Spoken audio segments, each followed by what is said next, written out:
Hay un tesoro oculto de criaturas extrañas y misteriosas en un libro que conocemos desde hace milenios.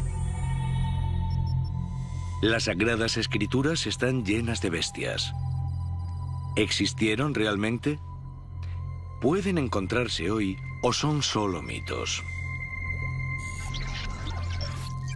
Los investigadores vuelven a examinar la Biblia para buscar pruebas que nos ayuden a resolver los misterios que rodean a estos animales milagrosos. Ahora podemos encontrar a la ballena de Jonás, pero no está en el mar. La vara de Moisés no se convirtió en una serpiente. Podemos desenterrar algo aún mayor. Si conseguimos descubrir al Behemoth y al Leviatán, la tradición dice que debemos comernos a los monstruos. ¡Madre mía, es enorme! Y puede que la serpiente con patas del jardín del Edén exista de verdad. Es alucinante.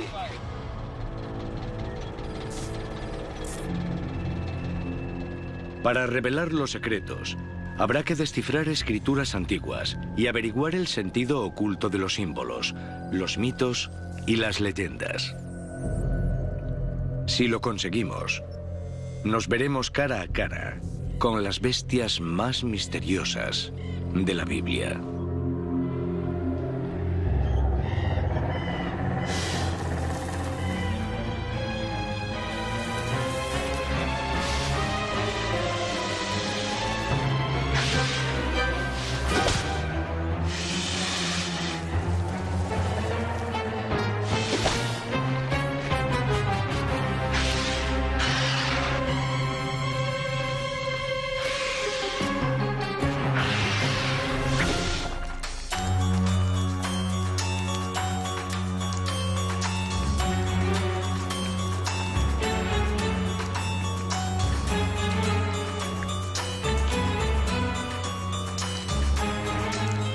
Las bestias de la Biblia.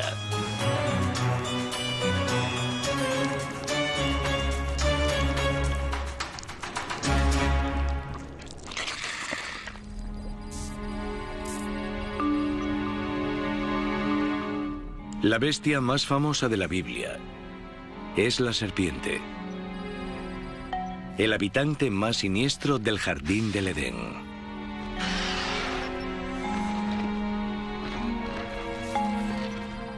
Fue la serpiente la que tentó a Eva.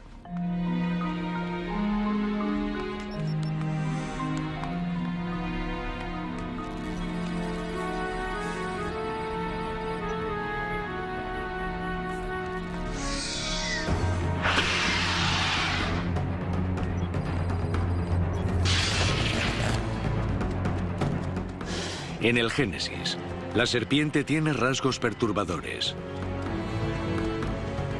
La creencia popular dice que tenía patas. La serpiente encontró a Eva en el jardín y la animó a probar la fruta del árbol del conocimiento, la única fruta que Dios había prohibido a Adán y a Eva. La serpiente le dijo a Eva que al comer la fruta sería como Dios y distinguiría entre el bien y el mal. Tentada, Eva le dio un bocado y la compartió con Adán.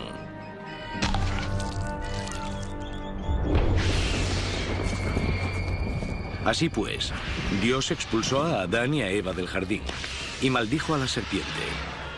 Te arrastrarás sobre tu vientre y comerás polvo todos los días de tu vida. Nuestros antepasados dicen que la maldición convirtió a la serpiente en lo que es, al perder las patas.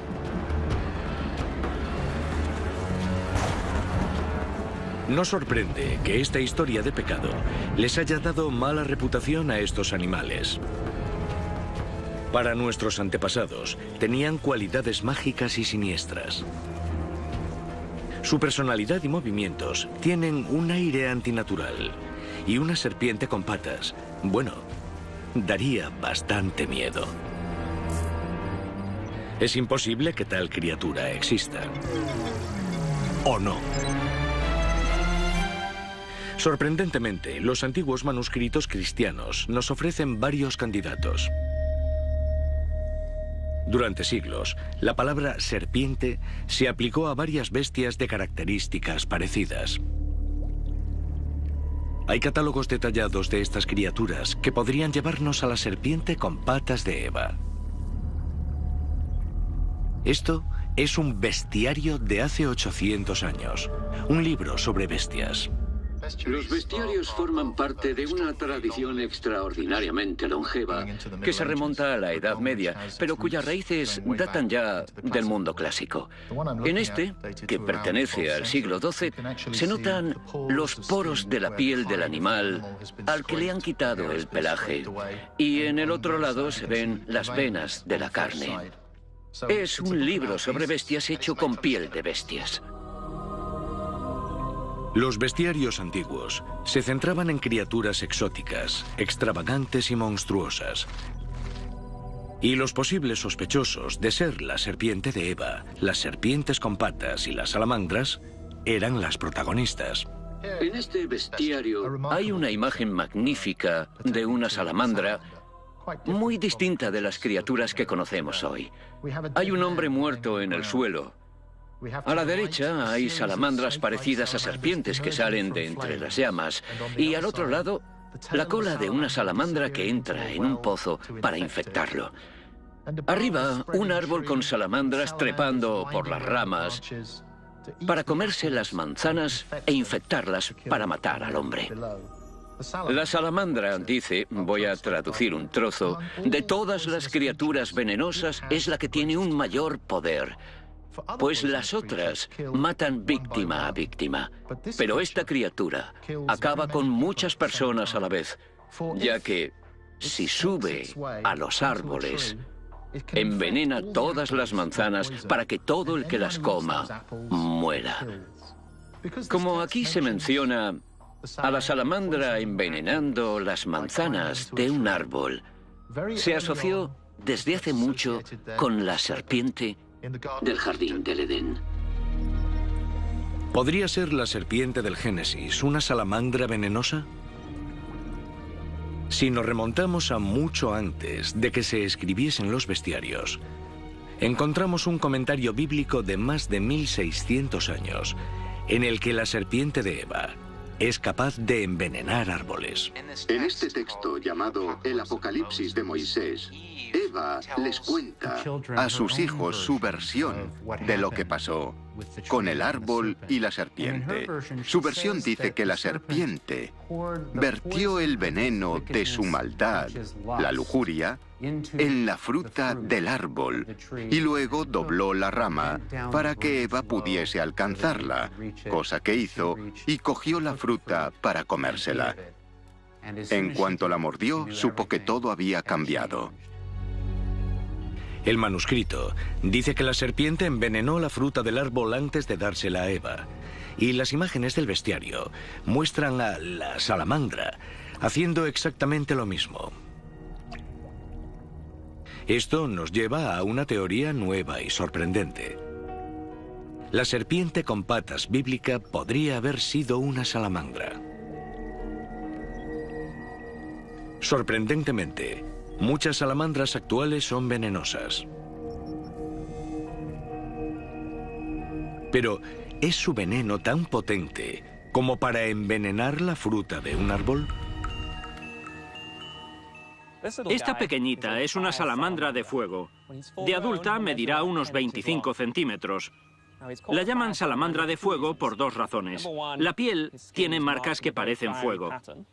Un aviso para los depredadores.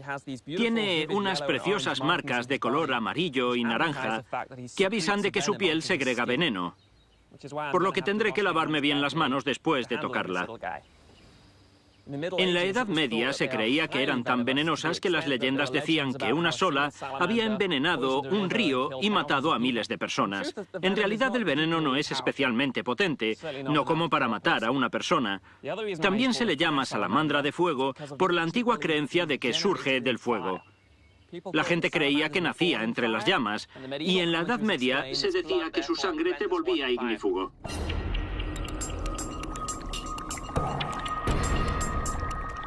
Hay una larga tradición de asociar a la salamandra con las llamas y el fuego del infierno.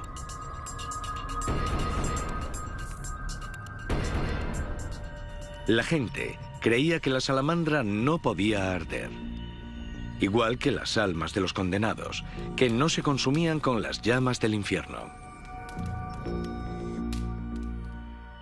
Estos rasgos diabólicos convierten a la bestia en una candidata evidente a ser la serpiente satánica. La creencia en las capacidades ignífugas de la criatura viene seguramente de un comportamiento común de varias especies de salamandra: hibernar en troncos podridos. Cuando llevaban la leña y la echaban al fuego, las criaturas salían misteriosamente de entre las llamas.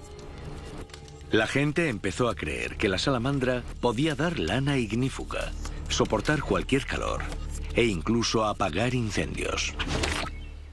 Esta pequeña ni tiene lana ni vive en el fuego.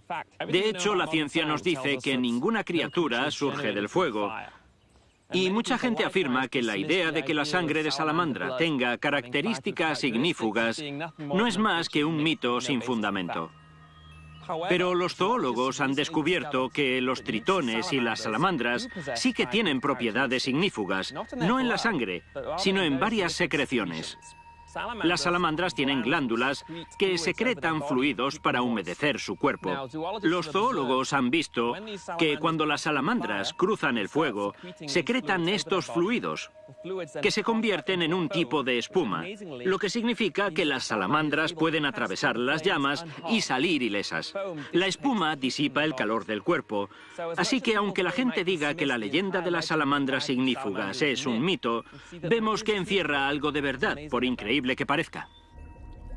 O sea, que nuestros antepasados tenían razón. Las salamandras sí que pueden segregar veneno y atravesar las llamas. Pero, ¿es esta la serpiente con patas que tentó a Eva? Resulta que la salamandra no es la mejor candidata. Las creencias positivas que la rodean pesan más que su mala reputación. A menudo se usaba para representar lo bueno y lo sagrado, como los santos que soportaban las llamas de las torturas. Hasta se convirtió en un símbolo de Jesucristo tras su crucifixión, en su viaje por las llamas del infierno. Por eso, asociar la salamandra sagrada a la serpiente del pecado que tentó a Eva es contradictorio. Pero hay más candidatos. Si retrocedemos más aún en el tiempo, no solo siglos, sino millones de años, encontramos a un depredador prehistórico extraordinario que se ajusta a la descripción del Génesis y que podría llevarnos a una serpiente con patas viva.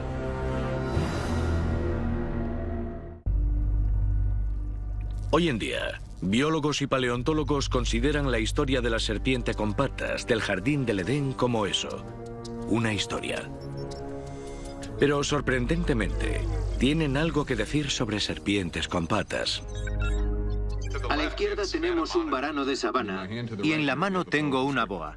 Dos animales que parecen muy distintos, pero sabemos al examinar su anatomía, fósiles y secuencias de ADN que comparten un antepasado común de hace 100 millones de años.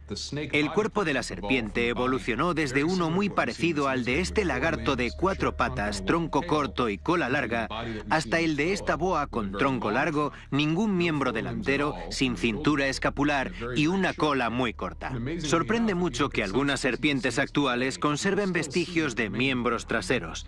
En esta pitón real vemos que existen tales vestigios. Son estas pequeñas espuelas en la base de la cola. Dentro hay unos fémures diminutos que son lo que queda de los miembros posteriores de las serpientes primitivas. Cuesta creer que estos espolones sean la prueba de que las serpientes tuvieron patas. Pero unos fósiles descubiertos recientemente afianzan la teoría. Estos fósiles se recuperaron de conchas y rocas de hace más de 90 millones de años. Las serpientes tienen el cuerpo que vemos en las actuales, como esta pitón. Lo asombroso es que se han recuperado esqueletos enteros que tenían miembros traseros, incluyendo pies y dedos. ¿Podría tratarse de un fósil de una pata de serpiente ancestral?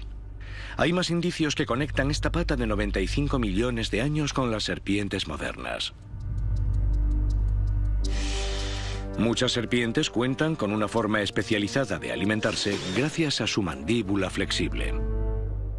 La flexibilidad de la mandíbula se debe a que los huesos del cráneo y de la articulación mandibular están suspendidos más atrás que los del resto de lagartos, lo que permite que tengan una mandíbula inferior muy larga que puede abrirse mucho.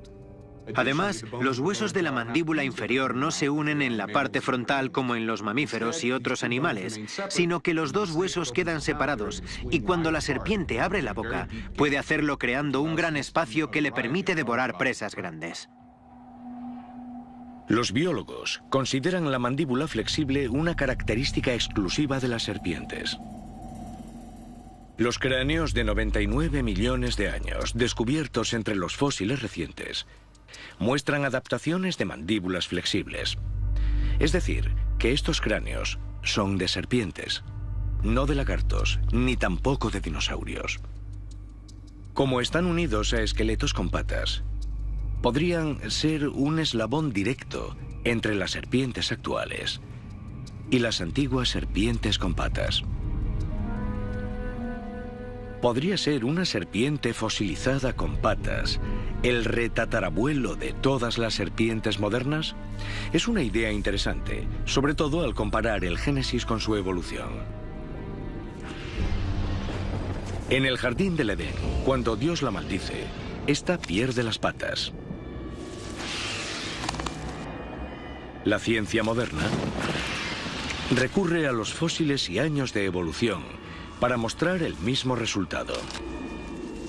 La serpiente perdió las patas al evolucionar para excavar. Todas las serpientes primitivas actuales excavan, por lo que algunos han concluido que adquirieron su forma alargada y miembros reducidos para vivir como excavadoras. En la actualidad existen unas bestias excavadoras que los biólogos clasifican como escamosos, el mismo orden de todas las serpientes y lagartos. En la extraña subcategoría de los anfisbenios encontramos al Bipes biporus, otro sospechoso de ser la serpiente con patas de Eva. Este es el lagarto gusano de dos patas. Estos anfisbenios subterráneos tienen dos fuertes patas delanteras. Cada una cuenta con 5 garras afiladas que sirven para excavar. Se pasan casi todo el tiempo en túneles, alimentándose de hormigas, termitas y larvas. Esta especie se encuentra en la Baja California y México, pero tiene parientes cercanos en el Mediterráneo y en Oriente Próximo. La serpiente con patas, una criatura que casi todos consideran un mito, podría existir hoy en día. El hebreo antiguo de la Biblia describe bestias fantásticas que son símbolos increíbles de poder. Pero las traducciones modernas suelen contener errores que conducen a engaño. Volviendo al texto original, podemos descubrir animales que llevan siglos perdidos. Y uno de los secretos más bestiales de la Biblia se oculta en la serpiente que Dios le dio a Moisés.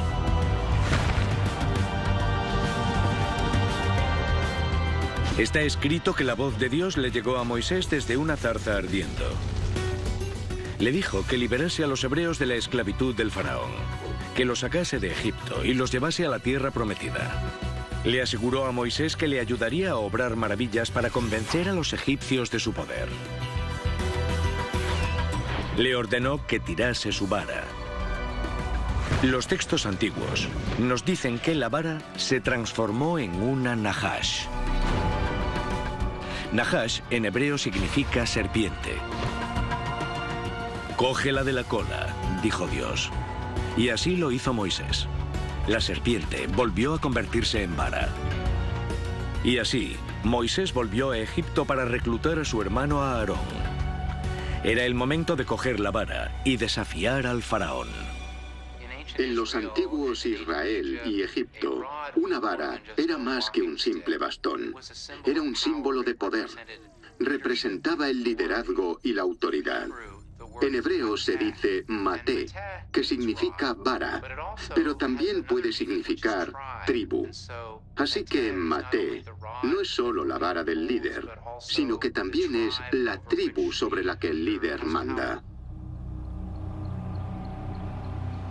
El Éxodo nos cuenta que la tribu de Moisés estaba en apuros. El faraón había esclavizado a su pueblo, por lo que Moisés y Aarón fueron al corazón de Egipto para desafiarlo y gritarle las famosas palabras: «Libera a mi pueblo».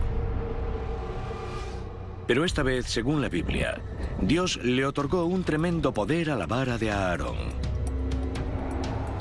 La Biblia deja claro que fue Aarón, el hermano de Moisés, quien arrojó la vara ante el faraón.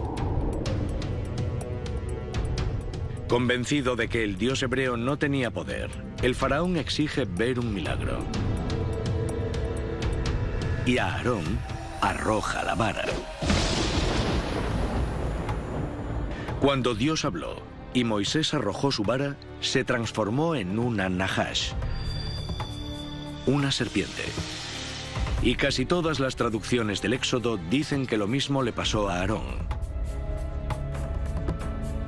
Pero se equivocan. No es eso lo que se materializó ante el faraón. El hebreo original cuenta que cuando Aarón arrojó la vara, se convirtió en un tanín, una bestia considerada tan poderosa por los egipcios que le dedicaron templos enteros, construidos con tal devoción que las gigantescas ruinas siguen en pie 3000 años después. ¿Qué clase de bestia era este tanín? ¿Por qué se la reverenciaba tanto? ¿Y cómo cambia nuestra concepción de la Biblia? Cuando Moisés y Aarón se presentan ante el faraón y Aarón arroja la vara, se convierte en un tanín. La palabra tanín se usa en referencia a lo dicho en el libro de Ezequiel, que dice que el faraón, el rey de Egipto, es el gran tanín que vive en el Nilo y se autoproclama rey y creador de absolutamente todo. ¿Qué es el gran tanín del río Nilo? Pues el cocodrilo del Nilo, el mayor depredador de Egipto. Según Ezequiel, Dios comparó al faraón con el gran tanín que acechaba en el río, y entonces Dios advirtió al cocodrilo: «Te pondré garfios en las fauces y te sacaré de tu río». El faraón, el rey de Egipto, se representa simbólicamente como el gran cocodrilo del Nilo. Y así, durante siglos, se ha traducido mal tanín. Seguramente desde que se tradujo la Biblia del hebreo al griego. Pero Ezequiel deja claro que un tanín no es una serpiente. Así, en el Éxodo, cuando Aarón reta al faraón y arroja su vara, Dios le otorga control sobre un monstruoso cocodrilo del Nilo. El faraón ordena a sus sacerdotes que arrojen sus varas.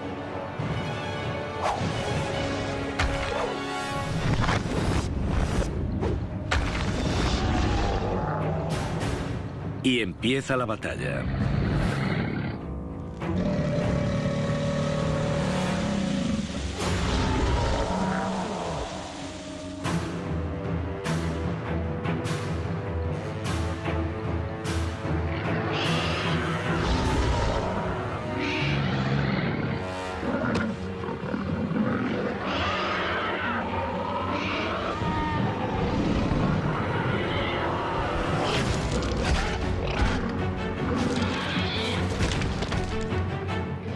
¿Qué significa que la vara de Aarón se transformase en un cocodrilo al retar al gobernante de Egipto?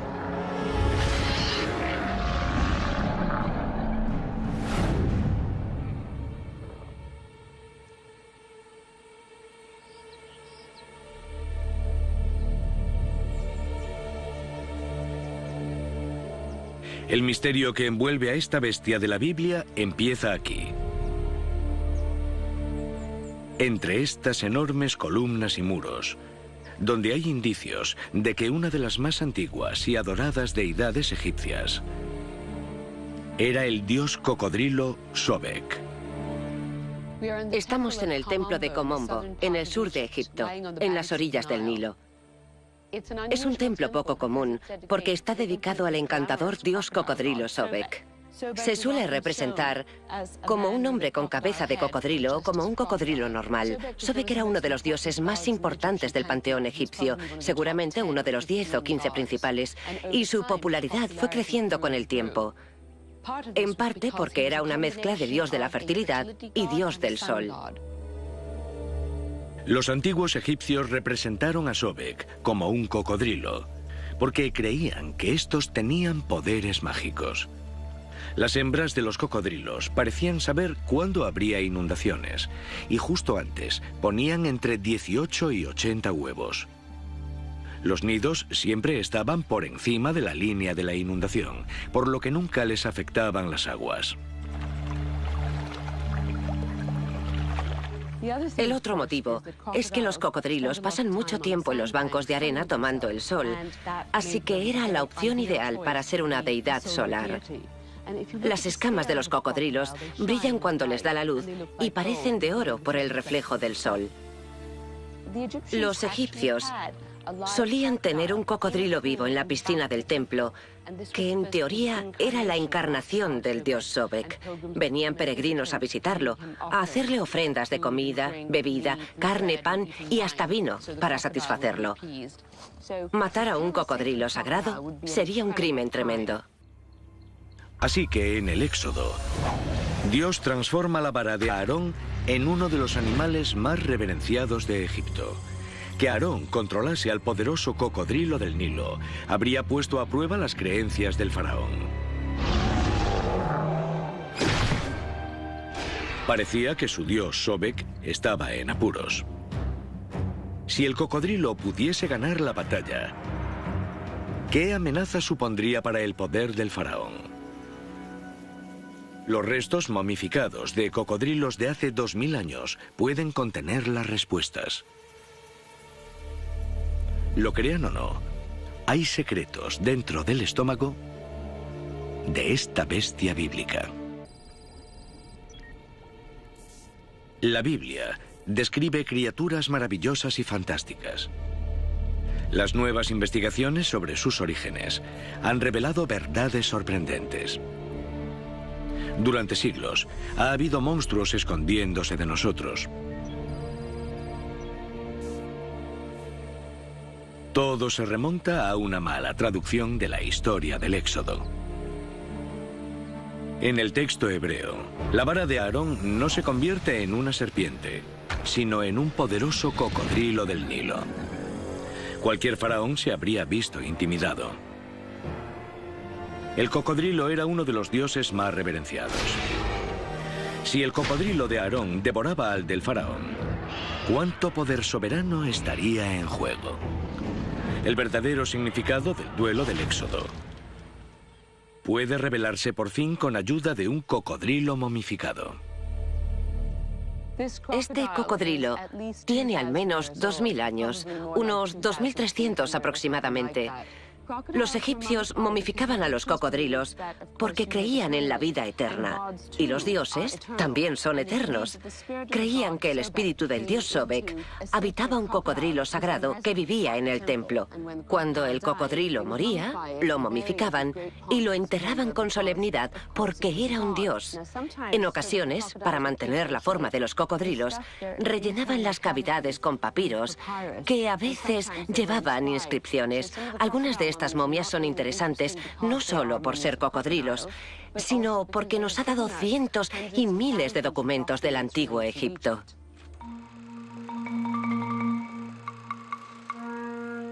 A principios del siglo XX, ocultas en las arenas de las afueras de la antigua ciudad de Tebtunis, los arqueólogos desenterraron 1500 cocodrilos momificados. De ellos, 31 estaban llenos de papiros. Las cavidades de los cocodrilos contenían una auténtica mezcla de textos antiguos que abarcaban no solo siglos, sino culturas. En ellos había obras y poemas griegos que sugieren que el culto a los cocodrilos no era popular solo en Egipto.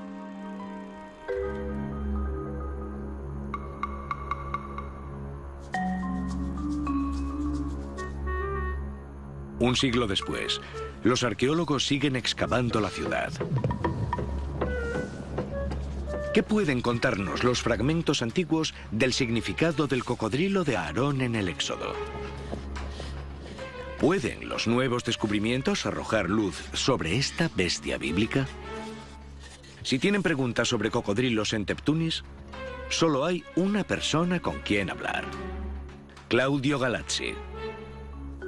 Uno de los lugares preferidos para excavar de este catedrático está al final de este antiguo camino y fuera de los muros de otro templo al cocodrilo. Ahora estamos sobre el templo del dios cocodrilo. La deidad más importante de Teptunis era el cocodrilo. Como ven, dentro del templo hay una zona vacía en la que hemos recogido cientos y cientos de papiros. Muchos de los fragmentos desenterrados por el equipo de Galazzi contienen preguntas al dios cocodrilo Sobek.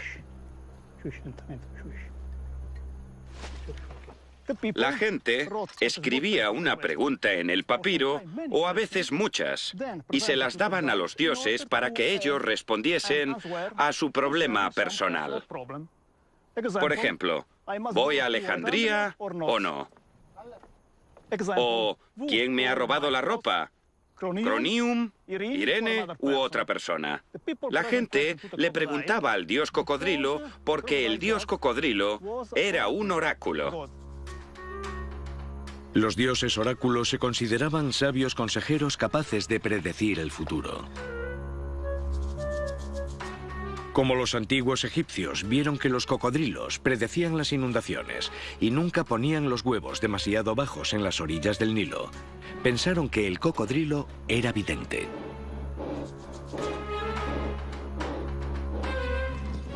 Tras recibir las notas en el templo al cocodrilo, los sacerdotes, aparentemente canalizando a Sobek, otorgaban respuestas escritas.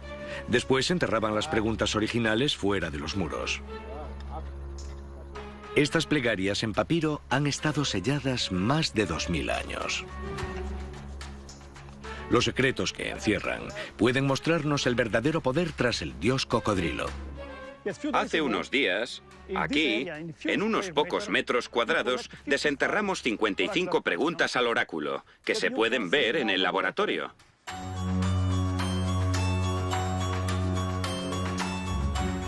Algunas contienen peticiones sencillas. Otras, consejos matrimoniales. Otras son listas de sospechosos de varios crímenes y piden a Sobek que diga quiénes son los culpables. Hay un nombre. Es el nombre de una persona, de un varón. Enaros Apoloniu Maximus. Enaros, hijo de Apolonios, un soldado. Le preguntan al dios cocodrilo sobre este nombre. Al juntarlos, crean una imagen muy vívida. Podemos ver una imagen real de cómo era la vida hace algo más de 2000 años. Y esa imagen muestra que Sobek, el dios cocodrilo, se había vuelto una de las deidades más populares del Imperio Medio. Los romanos y los griegos empezaron a creer en el dios egipcio. El dios de Moisés y Aarón se habría enfrentado a un fuerte culto. Cuando leemos la traducción correcta del Éxodo y que la vara de Aarón se transforma en un cocodrilo y no en una serpiente, el simbolismo queda claro. Por primera vez en milenios se revela el verdadero sentido de esta bestia bíblica. En el duelo del Éxodo, cuando el cocodrilo de Aarón se enfrenta al dios Sobek del faraón, se pone en juego la visión del mundo de los antiguos egipcios.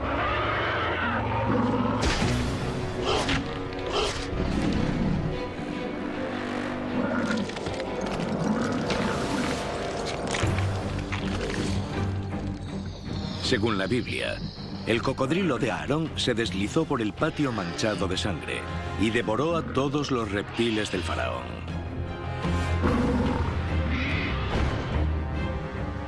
Y con ellos cayó el poder del soberano.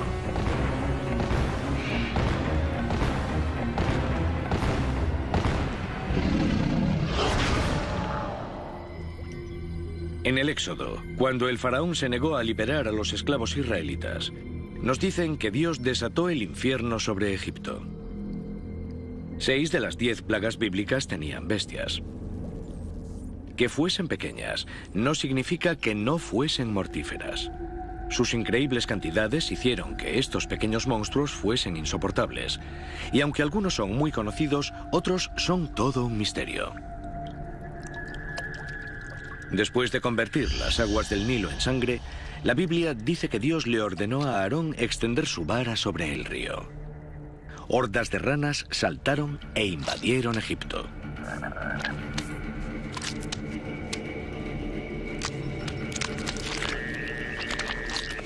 Para descubrir qué bestias siguieron a las ranas, tenemos que volver a las palabras originales. Al contrario que las lenguas modernas, el hebreo bíblico tiene un vocabulario muy reducido, así que una palabra puede significar varias cosas según el contexto. Al leer las historias de las plagas bíblicas, viendo estas palabras que se refieren a las distintas plagas, nuestras traducciones podrían ser muy distintas respecto al sentido dado por los que las relataron y lo que imaginaban. Es en la tercera plaga donde empiezan los misterios. Las traducciones populares de esta plaga y las siguientes están llenas de errores. La tercera es una plaga en hebreo kinim, que significa insectos que pican. Muchas traducciones tradicionales lo han traducido como una plaga de piojos que pican, pero tendría el mismo sentido, o incluso más, traducirlo como mosquitos o jejenes, que son mucho más agresivos. Los violentos enjambres de mosquitos y jejenes chupasangres, portadores de enfermedades, suenan devastadores y constituyen una tercera plaga mucho más monstruosa. La cuarta plaga era de moscas. ¿O se trataba de algo mucho peor? La cuarta plaga es la de Arob, que en hebreo se refiere a un enjambre, pero no está claro de qué. La idea de que era una plaga de moscas seguramente surja de la Septuaginta, la traducción griega de las escrituras hebreas. En la Septuaginta, Arob se tradujo por una palabra griega que se refiere a una mosca, y de ahí lo de que la cuarta plaga fuera de moscas. Pero los griegos se equivocaron. La palabra hebrea Arob podría aplicarse a una mezcla de enjambres de insectos que pican. En el Éxodo, Dios seguramente envió moscas y enjambres de insectos que picaban, como avispones y avispas. Eso sí que era una buena plaga. Según la Biblia, Dios retiró la plaga cuando el faraón prometió liberar a los hebreos. Pero el faraón volvió a romper su promesa, y Dios desató una enfermedad letal desconocida. ¿Pero qué enfermedad era exactamente? La Biblia dice que los caballos, los burros, los camellos, todo el ganado murió en un día. Tal vez debamos fijarnos en las bestias más pequeñas, pero a la vez las más mortíferas, conocidas como bacterias. El terriblemente letal Bacillus anthracis, la bacteria del anthrax. Una vez dentro del torrente sanguíneo, los bacilos del anthrax liberan toxinas que inhiben los agentes coagulantes, provocando la destrucción de los tejidos y la muerte. Hacen que la persona o animal se desangre literalmente por cada orificio. Esta bacteria microscópica solo mide 1 por 9 micrómetros, pero es una de las bestias más letales jamás desatadas.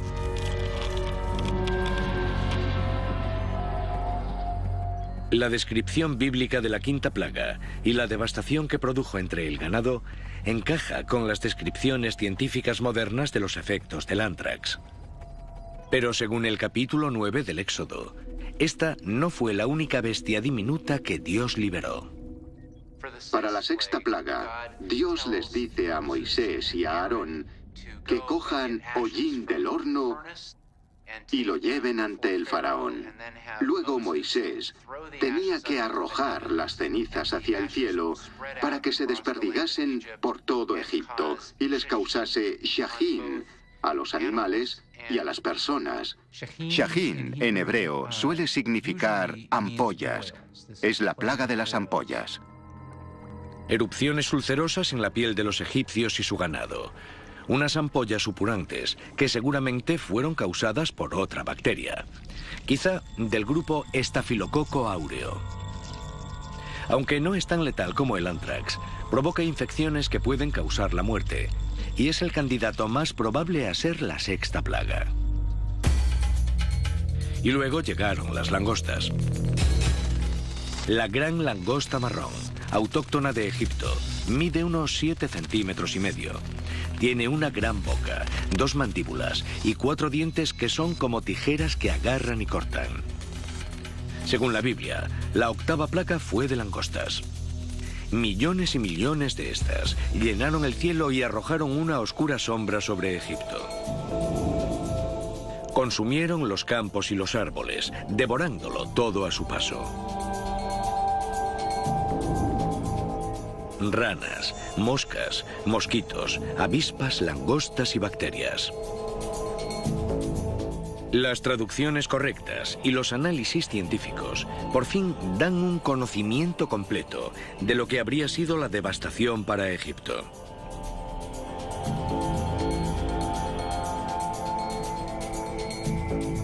Tras el bombardeo de bestias, el faraón liberó por fin a los israelitas.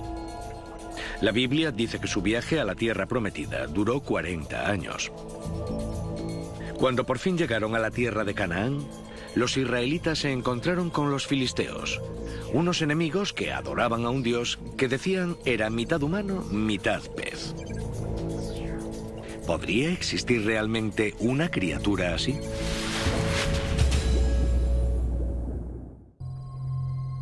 Hay muchos misterios en torno a las criaturas milagrosas de la Biblia.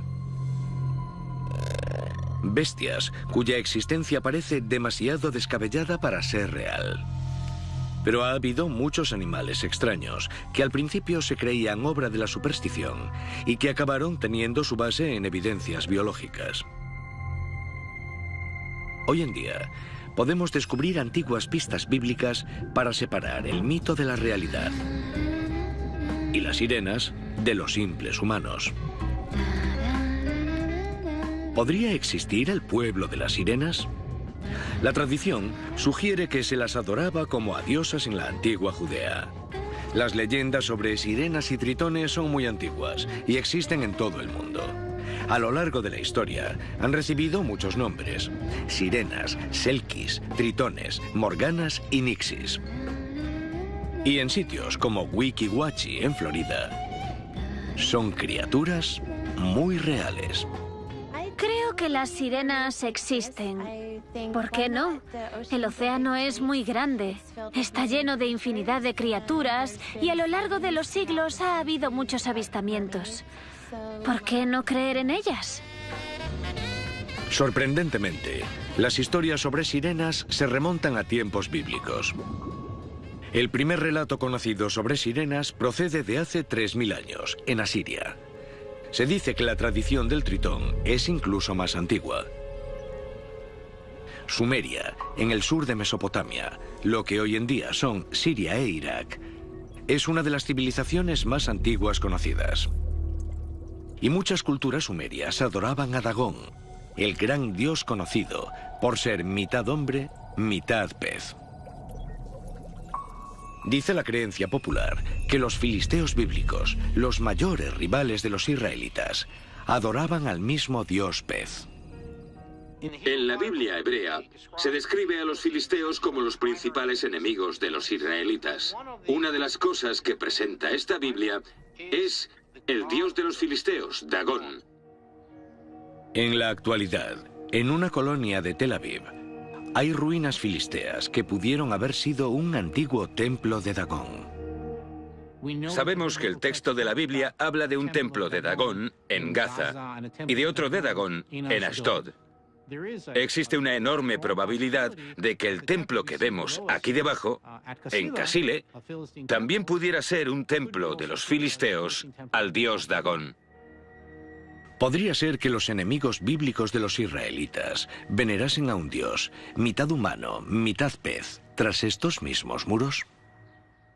Popularmente se relaciona el nombre Dagón con un dios pez. Y la razón es que el nombre Dagón a mucha gente le recordaba a la palabra hebrea Dag, que significa pez. Desde los tiempos medievales, los intérpretes de la Biblia han sugerido que el dios Dagón era un dios pez. De hecho, si buscas hoy Dagón en Google, salen cientos de imágenes y de personas escribiendo y relacionando a Dagón con un dios pez. Asociar el antiguo texto religioso con las sirenas está tan de moda hoy en día como en la Edad Media. La deidad mitad humana, mitad pez, nada por cientos de páginas web con la etiqueta de dios de los filisteos bíblicos. ¿Cómo explicamos que se le hayan dedicado tantos escritos a esta criatura? Durante milenios, esta mezcla de humano y pez ha surcado los océanos y las culturas, incluyendo Portugal, India, Haití, China, África, Inglaterra, Alemania, Rusia y Japón. ¿Por qué las sirenas han sido tan populares a lo largo de los siglos hasta la actualidad y en tantas culturas? Los criptozoólogos, como Loren Coleman, les dirán que es porque estas criaturas existen. Pero no son tan atractivas. Uno de los animales que nos interesan a los criptozoólogos son las sirenas. La concepción popular es que son preciosas mujeres. Pero, ¿y si esa criatura fuera otra cosa? ¿Y si son vacas marinas? ¿Y si son manatíes? Mucha gente ha dicho, ¿cómo se puede confundir ese animal con una sirena? Claro está que entre ellos se ven preciosos, pero para los humanos son animales bastante feos. Algo que ilustra que los manatíes y las vacas marinas a veces pueden parecer humanos es que en el agua adoptan una postura sentada, cogen a las crías y las amamantan de la misma forma que los humanos. Los marineros de los barcos, desde lejos, podrían haberlas confundido con seres humanos, con sirenas amamantando a sus bebés. Pero los testimonios sobre sirenas pertenecen a varias culturas y son muy antiguos, lo que nos da una pista de que las sirenas no pueden ser solo vacas marinas y manatíes, porque algunos de esos testimonios son de zonas donde nunca ha habido manatíes. Entonces, ¿qué pasa? Creo que muchos avistamientos quizá no sean de manatíes, sino de focas, porque son más esbeltas. Tienen la cabeza más parecida a la de las sirenas. Las focas y los leones marinos encajan con la descripción de las sirenas. Sus ojos grandes y frontales y sus rostros parecidos a los humanos son más atractivos que las vacas marinas. Además, las focas y los leones marinos se llaman entre sí en la costa y sus gritos pueden sonar increíblemente humanos. Hay varias especies de focas que habitan en casi todos los océanos, mares e incluso lagos del mundo. Teniendo en cuenta las teorías sobre las sirenas, la presencia mundial de las focas las convierte en candidatas ideales para propagar el mito. El pueblo de las sirenas seguramente sean focas. Pero, ¿qué nos dice eso de Dagón, el supuesto dios mitad humano, mitad pez de los filisteos bíblicos? ¿Resulta que los antiguos enemigos de los israelitas confundían focas con dioses?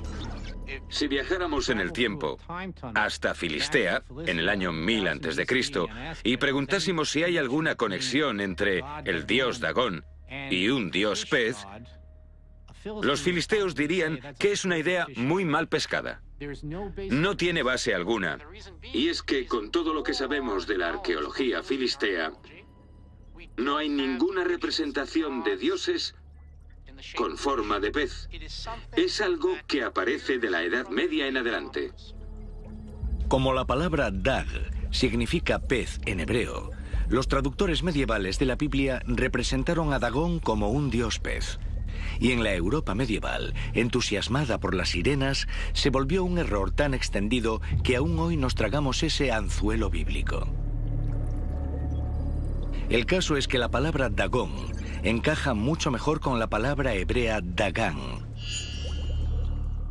La palabra hebrea Dagán significa grano. Conocemos un dios semita antiguo del período anterior a los filisteos en la Edad de Bronce. Un dios llamado Dagón, asociado a la fertilidad del grano, a la fertilidad en la agricultura. De hecho, según lo que podemos ver en los antiguos restos filisteos, su deidad principal era en realidad una diosa, y seguramente fuese una diosa madre, como Gaia en la antigua cultura griega. Bien podría ser que el Dagón masculino de los filisteos fuese en realidad una evolución de algo que originalmente fue una deidad femenina en tiempos bíblicos. Tiene más sentido que los filisteos adorasen a una deidad que les daba su pan de cada día. Una diosa madre o una diosa de la fertilidad del grano parece mejor elección que un hombre pez con cola. El dios pez asociado con la Biblia es un mero mito, derivado de una mala interpretación medieval. La creencia en esta bestia de la Biblia queda desmontada. Pero hay otras bestias mejor descritas en los mares bíblicos que cuesta mucho más descartar. ¿Qué dirán si les contamos que hemos encontrado la ballena que se tragó a Jonás?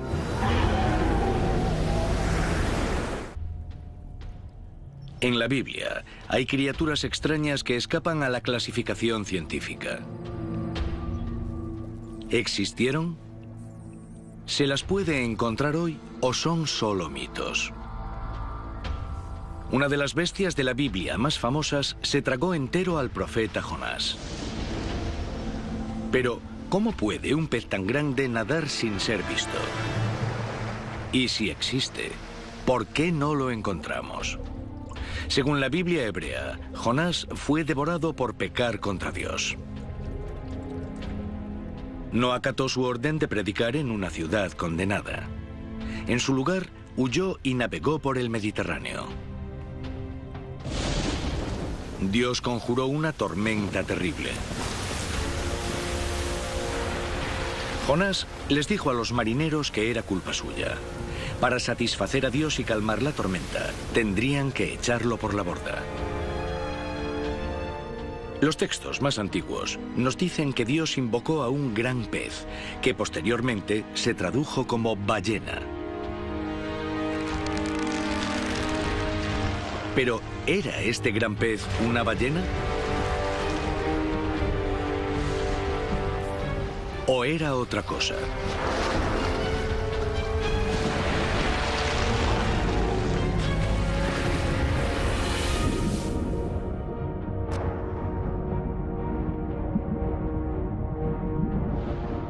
En la antigüedad, no tenían equipos de buceo ni submarinos.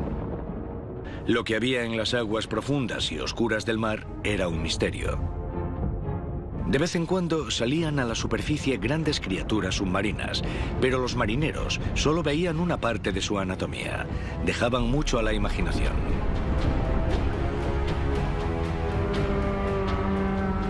Por eso, las descripciones e ilustraciones de las criaturas marinas de entonces no coinciden con lo que sabemos de los animales hoy en día.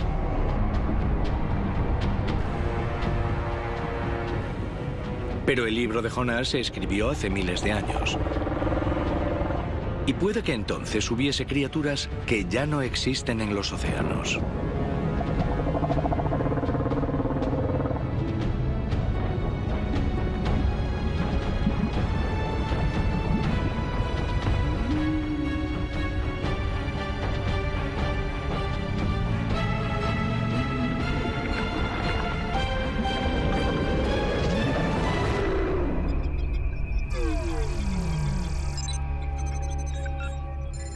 La Biblia dice que Jonás sobrevivió en la barriga del gran pez durante 3 días y 3 noches. Le rogó a Dios que lo perdonase por desobedecerle. Y fue entonces cuando el pez escupió a Jonás. ¿Es posible que a un hombre se lo traguen entero y sobreviva? ¿Qué clase de pez podría conseguirlo? Esto es una representación fósil de un tiburón blanco, pero el tiburón moderno llega a este tamaño. Este era uno grande, de unos 6 metros de largo. Los dientes de los tiburones blancos son grandes y aserrados, diseñados para arrancar trozos de carne. Como resultado, casi todos los ataques a humanos acaban con heridas graves, lo que elimina la posibilidad de que un gran tiburón blanco se trague a un ser humano sin provocarle daños. Sin embargo, hay fósiles de tiburones que eran lo bastante grandes como para devorar a un ser humano sin causarle tales daños. Esos antepasados del tiburón blanco y del tiburón mako eran mucho más grandes que hoy en día. El tiburón megalodonte o megalodón era muy grande. Medía unos 12 metros de largo. Hace unos 100 millones de años era el abuelo de todos los tiburones, el líder en lo alto de la cadena trófica. Sabemos que comía manatíes y ballenas, las antepasadas de las modernas. Los enormes dientes del megalodón se han encontrado incrustados en los huesos de ballenas prehistóricas. Este tiburón enorme desayunaba ballenas. El problema de decir que este animal se tragó a una persona es que nunca convivió con los seres humanos. Estos no existían cuando el megalodón surcaba los océanos. Pero hay otros tiburones mayores que el tiburón blanco moderno. Son el tiburón peregrino, el tiburón boquiancho y el tiburón ballena. Todos miden entre 6 y 12 metros. Los buceadores suelen ver al tiburón peregrino y al ballena. Pero el tiburón boquiancho es una especie rara que no se descubrió hasta 1976. ¿Qué tienen en común estos tiburones aparte de su tamaño? Lo primero y más importante es que todos se alimentan de plancton. El plancton se compone de organismos diminutos parecidos a gambas que viven en el agua. Para alimentarse de plancton, las 3 especies de tiburón, el ballena, el peregrino y el boquiancho, tienen bocas grandes, pero gargantas pequeñas con branquiespinas, estructuras que forman una fina red que filtra los diminutos organismos acuáticos. Si alguien tuviese la mala suerte de ser engullido por uno de estos animales, se toparía con este tamiz y no podría ir más allá. Las estructuras filtradoras de los comedores de plancton también descartan a los mayores animales del mar. Las ballenas, como la azul, que puede medir más de 30 metros, tienen mecanismos similares a tamices que le impedirían tragar a un ser humano. Pero, ¿y los cetáceos dentados? Pese a su reputación fiera y enormes dientes, nunca se ha documentado que una ballena asesina ataque a un ser humano. El cachalote, que puede llegar a medir 15 metros o más y tiene enormes dientes, como los de la orca, tampoco ha atacado a ningún ser humano, que se sepa.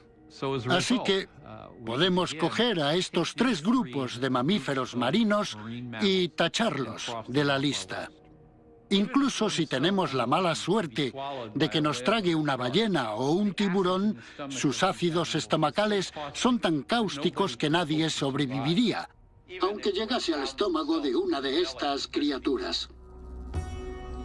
Parece que ninguno de los grandes peces de hoy en día ni del pasado podría realizar el milagro de Jonás. Pero puede que la ballena nade en metáforas. El Génesis dice que Dios dividió las aguas bajo el firmamento. A lo mejor, buscar esta bestia bajo el agua es un error de base. Tal vez deberíamos buscar en el cielo. Este es un mapa estelar de hace 400 años. Un antiguo mapa del cielo nocturno para marineros. Está repleto de constelaciones que representan a todo tipo de criaturas celestiales. Las noches del 21 al 24 de diciembre son las más oscuras y largas de todo el año. Y en el año 760 a.C., los tiempos de Jonás, los astrólogos apodaban al solsticio de invierno barriga de ballena, porque en esas largas noches había una constelación que se tragaba el firmamento. El software planetario permite retroceder milenios y observar el firmamento nocturno desde donde queramos. Pondré el cielo del año 760 a.C. Nos situamos justo encima del Mediterráneo el día 21 de diciembre, que fue la noche más larga del año en los meses oscuros del invierno. Quiero ver la constelación conocida como Cetus, que según la leyenda era un monstruo marino mítico o una ballena anfibia gigante. La constelación es enorme. Es la cuarta más grande del cielo. Comprende unas 15 estrellas, 5 de las cuales forman la enorme cabeza de la criatura y llegan a la cola de esta ballena gigante. Como es tan grande, solo se ve entera entre los meses de octubre y enero. El 21 de diciembre, sobre las 8:30 de la noche, vemos que Cetus está justo encima del horizonte sur. La vemos ahí, extendiéndose por esa parte del cielo. Durante las 3 noches más largas del año, a navegar bajo esta constelación se le llamaba estar en la barriga de la ballena.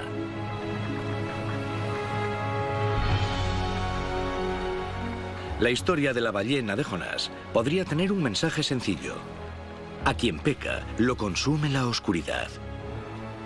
Y a quien pide perdón, se lo liberará de dicha oscuridad. Durante milenios, la gente se ha tomado la historia del pez de manera literal. Pero en realidad la criatura nada entre las estrellas.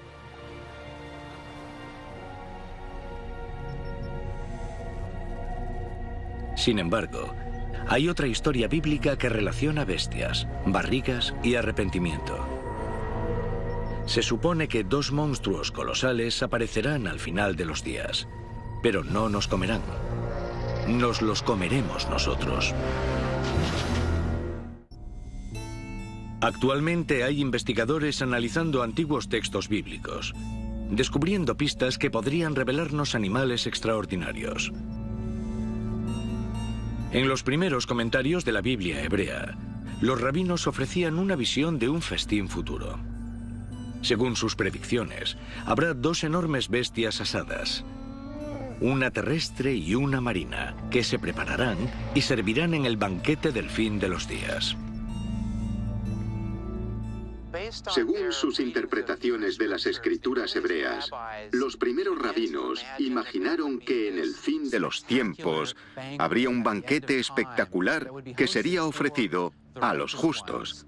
En ese menú del que hablan, habría 2 criaturas enormes y monstruosas, el Behemoth y el Leviatán. Los textos antiguos dejan claro que los justos se alimentarán de la carne divina de estas criaturas. Pero, ¿qué son exactamente y dónde encontrarlas? Si nos tomamos los textos bíblicos de forma literal y vemos estos monstruos, el Behemoth y el Leviatán, lo que encontraremos sobre este misterio es muy fuerte, incluso es algo inquietante. En el libro de Job, la Biblia dice que el Behemoth tiene huesos como tubos de bronce y extremidades como barras de hierro. Puede endurecer la cola como un cedro y resistir la embestida del río Jordán con su boca. El libro de Job dice que el Behemoth es un animal grande y poderoso que vive en ríos y pantanos. Se dice que come hierba, que tiene la cola como un cedro y que tiene una boca enorme. ¿Qué es este animal? Algunos han dicho que se refiere a un dinosaurio saurópodo, uno como el famoso brontosauro, que es un animal grande y poderoso que vive en pantanos y tiene la cola como un cedro. Sugerir que el ser humano comerá dinosaurios es bastante raro. Pero los criptozoólogos creen que hoy en día podrían existir saurópodos. Existen leyendas del Congo que hablan de una criatura llamada Mokele Mbembe, que significa el que detiene el fluir de los ríos. Los criptozoólogos conocen una historia de África Central que habla de un dinosaurio llamado Mokele Mbembe. Se dice que ha sido visto en el Congo y parece un saurópodo, un dinosaurio parecido a este. Tiene el cuerpo grande y bulboso, una cola larga y el cuello largo. Los autóctonos lo han visto y hablan de él. Es parte de su historia, es algo tradicional. Muchas expediciones han ido a África. El Smithsonian fue la primera organización en mandar exploradores en 1920 y 21 a buscar pruebas. ¿Es de verdad posible que los dinosaurios hayan pasado milenios ocultos en las junglas africanas? ¿Hay un behemoth escondido, esperando a que se lo coman los justos en el fin de los días? Algunas de las expediciones de los 60 y los 70 contaron historias de que los lugareños habían comido parte de un Mokele Mbembe y habían muerto. En todas las expediciones hay historias de varios tipos de Mokele Mbembe. Y la que cuentan a menudo está representada en esta estatuilla, el asesino de elefantes. La han esculpido los nativos. Decían que tenía el cuerpo grande y la cola recta, de la que se habla en la historia de Behemoth. Esto puede ayudarnos a corregir un error de identificación, porque el Mokele Mbembe quizás sea una versión africana de una especie desconocida de rinoceronte acuático. No un dinosaurio, sino un rinoceronte. Es intrigante que pueda haber una especie desconocida de rinoceronte. Y que haya un dinosaurio sin descubrir es aún más seductor. Pero quizás sea más razonable centrarnos en otra criatura, viva, muy conocida en varios ríos, y que encaja mejor con las descripciones del Behemoth. Parece ser que el animal descrito es un hipopótamo. Es un animal grande y fuerte. Come hierba y vive en pantanos. Puede medir 1,5 metros de alto y 3 de largo. Pesa 4 toneladas. Las mandíbulas se abren hasta 1,20 m y los dientes miden medio metro.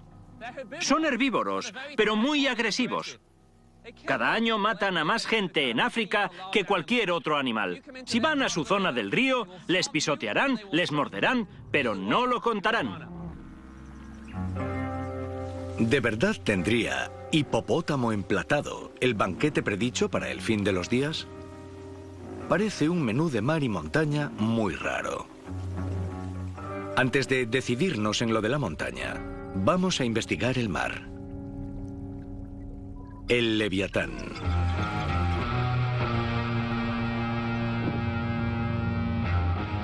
El libro de Isaías describe al Leviatán como una tortuosa serpiente marina. El libro de Job dice que cuando tiene hambre, expulsa por la boca un calor que hace hervir todas las aguas de las profundidades. El terror rodea sus dientes, hace temblar a los poderosos y las espadas no lo hieren. Algunos estudiosos dicen que los textos se refieren a un plesiosaurio prehistórico, que vive en lo más profundo del océano y que no ha evolucionado con los milenios. Pero otros afirman que se trata de criaturas vivas que sí se han visto. Criaturas extrañas del océano como el pez remo. Es algo alucinante. ¡Madre mía, es enorme! Es larguísimo, es el más largo que he visto. También llamado el rey de los arenques, el pez remo es el pez óseo más largo del océano. Puede medir 11 metros. Su carne tiene una consistencia gelatinosa y blanda. Luce una majestuosa aleta dorsal de color rojo cardenal. Al pez remo rara vez se lo ve porque suele estar a 900 metros de profundidad. No fue hasta 1996 que se grabó a uno con vida. Pero por muy grande que sea, no hay nada que temer. El pez remo carece de dientes, se alimenta de plancton, es inofensivo. No es la apocalíptica serpiente marina descrita en el libro de Job. De hecho, cuanto más surcamos los mares bíblicos buscando pistas del Leviatán, más descubrimos que lo que se dice de esta criatura es contradictorio. Y si buceamos en la tradición cristiana, vemos que ni siquiera hablamos de un pez. En la tradición judía, los rabinos imaginaron que el Leviatán era una criatura de Dios, que cumpliría un propósito en la creación al final de los tiempos, ser el plato principal del último banquete. La tradición cristiana va por otros derroteros, en parte porque en la traducción griega de las escrituras hebreas, la Septuaginta, el nombre propio Leviatán se tradujo al griego como dracón. Dracón en griego es lo que parece, dragón. El Leviatán se convirtió en un dragón genérico. Parece que los autores cristianos cambiaron la serpiente marina por un dragón.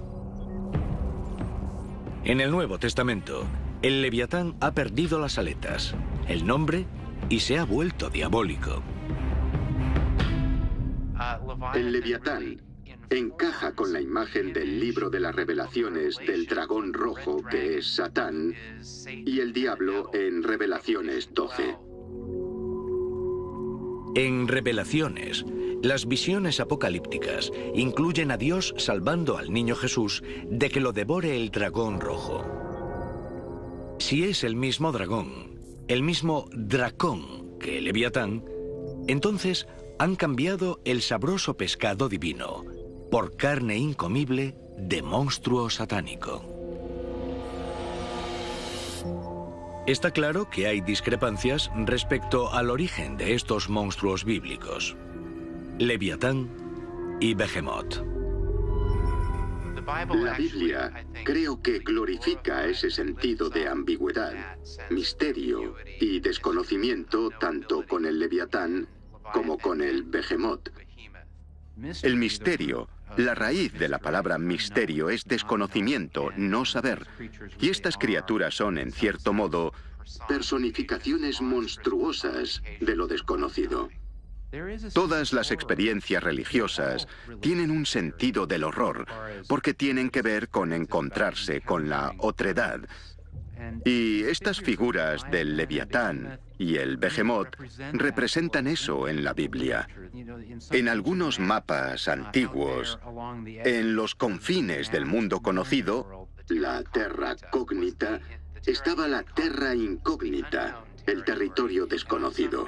En algunos mapas se podía leer, aquí hay dragones, o aquí hay monstruos. En el mundo bíblico también ocurre eso. Hay monstruos ahí fuera que representan el concepto de terra incógnita, lo desconocido, lo misterioso, lo que hay más allá de los límites de lo conocido y de lo establecido. La búsqueda del Leviatán y el Behemoth quedará en territorio inexplorado. Nuestros intentos por descubrir tales criaturas parecen inútiles, puesto que pretenden pasar desapercibidas. Sin embargo, hay algunas descritas en la Biblia que dan acceso a lo desconocido y a lo divino. Estos ángeles podrían abrir las puertas del cielo en el fin de los días. Pero no son los bebés regordetes y adorables que conocemos. Los querubines podrían ser las criaturas más extrañas y horripilantes jamás creadas. Por la Biblia hay dispersas pistas que apuntan a un famoso pero horripilante mensajero divino.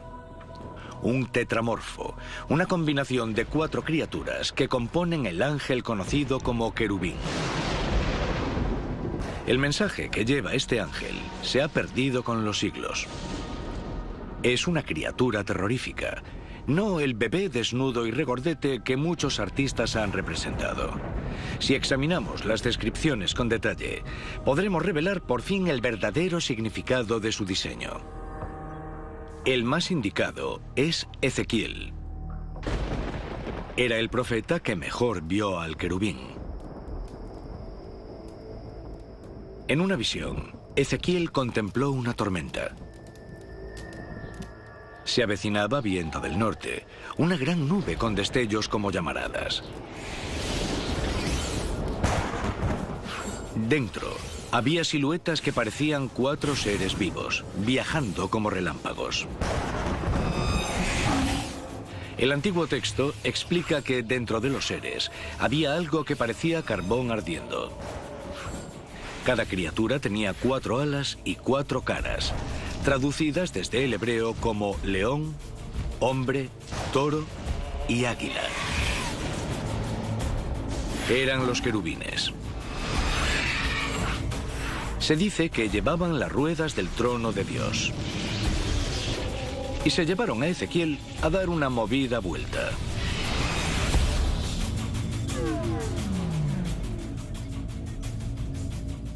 El querubín es una de las criaturas más sagradas y terroríficas de la Biblia. Es el segundo de los 10 ángeles principales de la Biblia y está presente en muchos de sus libros, capítulos y versículos. Hay más referencias a querubines en la Biblia hebrea, además de en el libro de Ezequiel. Por ejemplo, en Salmos 18, Dios cabalga en uno. En otros, los querubines rodean el trono de Dios o lo sujetan. Y también están los 2 sobre el arca de la alianza, que actúan casi como guardianes. Los más famosos son seguramente los que Dios pone en la entrada del jardín del Edén, para evitar que Adán y Eva puedan volver tras ser expulsados. Guardián de arcas y puertas. Se consideraba al querubín un mero gorila de discoteca que evitaba que la gente entrase en lugares prohibidos. Para nuestros antepasados, representaría el poder definitivo. Los animales más fuertes del antiguo Oriente Próximo son el león y el toro, que representaban el poder en su máxima expresión. Además estaba el águila, la más poderosa de las aves del cielo. Si combinamos los 3, el toro, el león y el águila, obtenemos el poder absoluto, lo más fuerte imaginable. Hoy en día sería como combinar un submarino nuclear, un tanque Abrams y un F-16, todo en uno. El querubín es el poder encarnado. Una combinación de hombre y 3 poderosos animales. El león se considera el rey de las bestias y su melena es una corona. Este poderoso felino pesa hasta 225 kilos y está en lo más alto de la cadena. Muchas personas han caído presa de este animal. El buey es nada menos que el rey de las bestias domésticas. Soporta grandes cargas y se sacrifica por voluntad propia. Y el águila. En fin, en realidad, el águila del querubín no es un águila. El hebreo original habla de un ave distinta. Una mala traducción lleva siglos quitándole un gran poder simbólico a la cabeza del querubín. En la Biblia, el rey de las aves es el Nesher. Nesher se traduce como águila, pero si nos fijamos en sus descripciones en las Escrituras, vemos que no puede ser un águila. Dicen que es calvo, y las águilas no lo son. Ni siquiera el águila calva americana lo es. Tiene plumas blancas en la cabeza y originalmente se llamaba Baldy-headed eagle. En inglés antiguo, Baldy significaba blanco. Era el águila de cabeza blanca que se acortó a Bald Eagle, águila calva.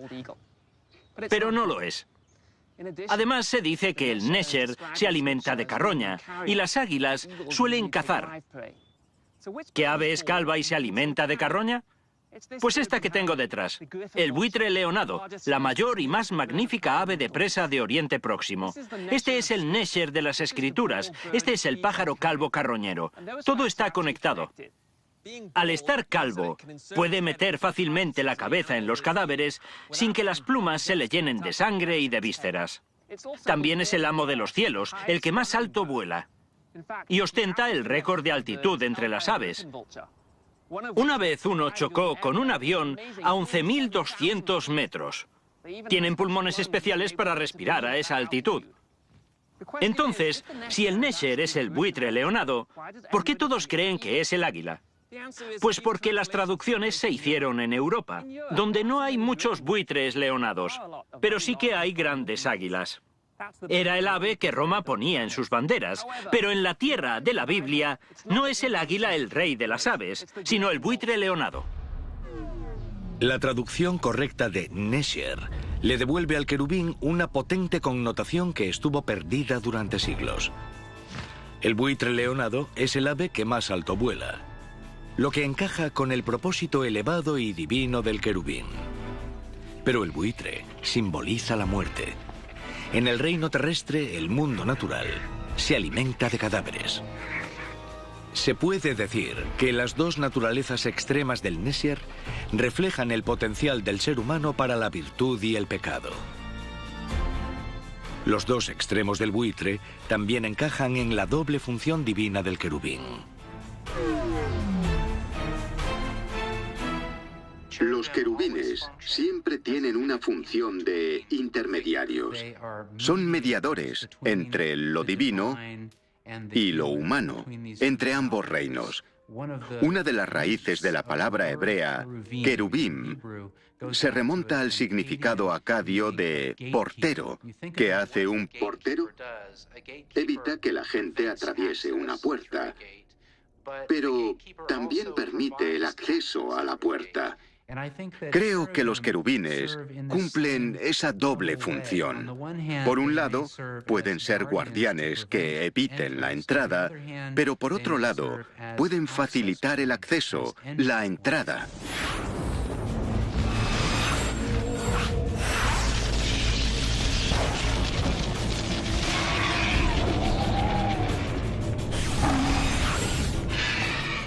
En la visión de Ezequiel, los querubines abren las puertas a lo divino y llevan a Ezequiel a ver a Dios surcando los cielos. Las referencias posteriores sugieren que al final de los días, los querubines volverán a abrir las puertas del paraíso y permitirán que la humanidad regrese al jardín. Y así, volvemos a estar en la casilla de salida, en el jardín del Edén, con la serpiente. De camino hemos descifrado los secretos, resuelto los misterios y descubierto que las criaturas encierran algo de verdad. Pero, ¿cómo termina la historia de la serpiente? Según la Biblia, la expulsaron del jardín, que está vigilado sin descanso por los querubines. Su misión es asegurarse de que esta bestia nunca vuelva a entrar en el paraíso.